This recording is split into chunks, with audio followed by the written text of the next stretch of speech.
Hangman's Gulch had always carried a smell of old rope and older sins. But that July of 1879, the heat trapped the stench like a curse over the town.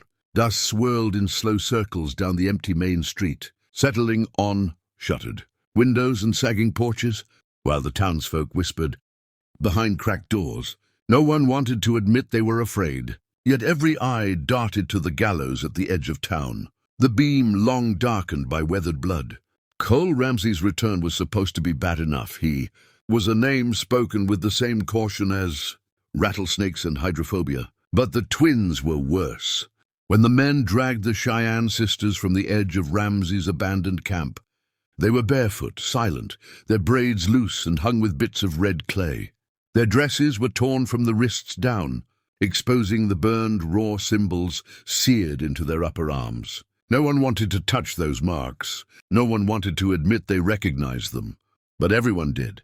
The ghost dance cult had been carving its way through frontier towns, from Fort Bridger to the Dakota Territory, promising resurrection through sacrifice, promising a world cleansed of white men through blood and wind.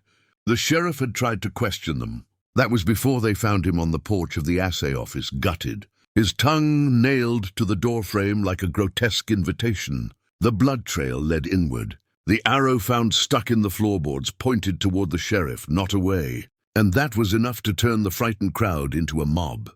They shoved the girls inside the building, bolted the door, and hollered for the preacher. No one spoke of due process. Out here, fear outranked law.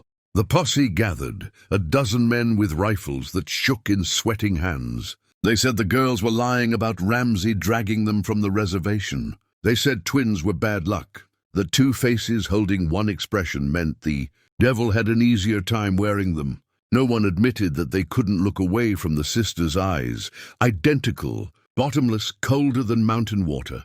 When the door was opened, the girls knelt in the dust as if expecting them. Lusa lifted her chin just enough to show the welted brand, still fresh, still oozing.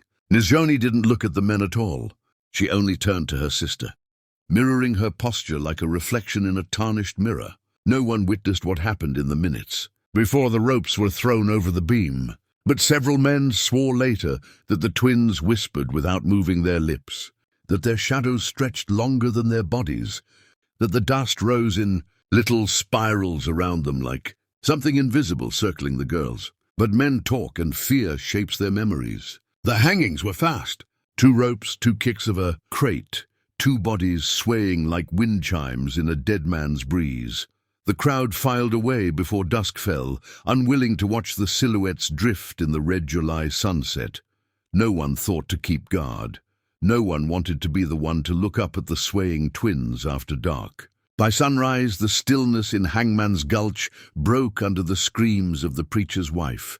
The 12 men of the posse lay kneeling in the street, arranged in a perfect crescent, as if in worship. Their throats were slit with their own knives, handles wiped clean and placed neatly in each man's open palm. Blood had dried on their cheeks in dark lines, shaped like smiles, and at the base of the gallows the ropes hung empty, swaying gently though the morning air was perfectly still.